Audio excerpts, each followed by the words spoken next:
Good morning and welcome back to my channel. तो अबिका आसिक है 8टा। तो यहाँ हूँ गोटे बहुत बड़ इनिशिएटिव नहीं जोटा कि हूँ वेट लूज करी।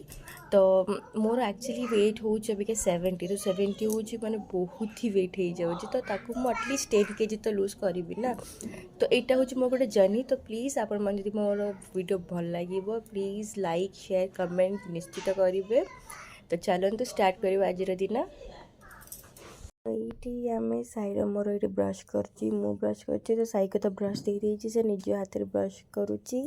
ତାପରେ ସେ ନିଜେ ହିଁ ଟଙ୍ଗ କ୍ଲିନ୍ କରିବ। ପାଣି ଟ୍ୟାପ୍ ଖୋଲିକି ତା'ର ମୁହଁ ଧୋଇବ, ବ୍ରଶ୍ ଧୋଇବ। ଆକ୍ଚୁଆଲି ଏଇଟା ହେଉଛି ବହୁତ ଗୁଡ଼୍ ହାବିଟ୍, ଛୁଆମାନଙ୍କୁ ଶିଖାଇବା ଦରକାର। ତ ତା ବ୍ରଶ୍ କରିସାରିଲା ପରେ ତାହେଲେ ମୁଁ ଗଲି ଏଇଠି ପାଣି ଗରମ କଲି। ପାଣି ଗରମ କରିକି ତାতে ଟିକେ ନାକୁ ମୁଁ ହଳଦୀ ମିଶାଇଦେଲି, କାହିଁକିନା ହଳଦୀ ପାଣି ପିଇବା ଦେହ ପାଇଁ ବହୁତ ଭଲ। ତାପରେ ଏଇଠି ଖାଇଲୁ ଆମେ ରୁଟି ଆଉ ଅମଲେଟ୍। ତ ସାଇକୁ ବି ଏଇଠି ମୁଁ ଖୁଆଇ ଦେଉଛି। ତାପରେ ଲଞ୍ଚରେ ଆଜି ମୁଁ ବନେଇଥିଲି ସୋୟାବିନ୍। ତ ସୋୟାବିନ୍ ଏଇଠି ମୁଁ ଅଳ୍ପ ଟିକେ ମସଲା ଦେଇକି କଷିକି ତା ଦେହରେ ଟିକେ ଗରମ ପାଣି ଆଡ଼୍ କରୁଛି, କାରଣ ଗରମ ପାଣି ଦେଲେ ତା'ର କଲର୍ ଆଉ ତା'ର ଫ୍ଲେଭର୍ଟା ସେମ୍ ରହିବ। ତ ଏଇଠି ମୁଁ ତରକାରୀ ବସାଇ ଦେଇଛି। ତାପରେ ଭାତ ବି ଏପଟେ ବସାଇ ଦେଇଛି। ଭାତ ହେଇସାରିଲା ପରେ ଏଇଠି ମୁଁ ବାଢ଼ିକି ନେଇ ଆସିଛି ଖାଇବା।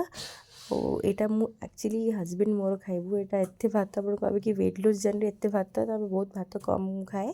ତାପରେ ଏଇଠି ଆମେ ଇଭିନିଂରେ ଯାଇଥିଲୁ ଟିକେ ନାକୁ ମୋମୋ ଖାଇବାକୁ। ମୋମୋ ଖାଇସାରିଲା ପରେ ଆମେ ଖାଇଲୁ କବାବ, କାହିଁକିନା ମୁଁ ୱେଟ୍ ଲୁଜ୍ରେ ଅଛି ମାନେ ତ କବାବ ନିହାତି ନୁହଁ, ଆକ୍ଚୁଆଲି କବାବ ଖାଇବା କଥା, କାହିଁକିନା କିଛି ତେଲ ଜିନିଷ ଖାଇବା କଥା ନୁହଁ।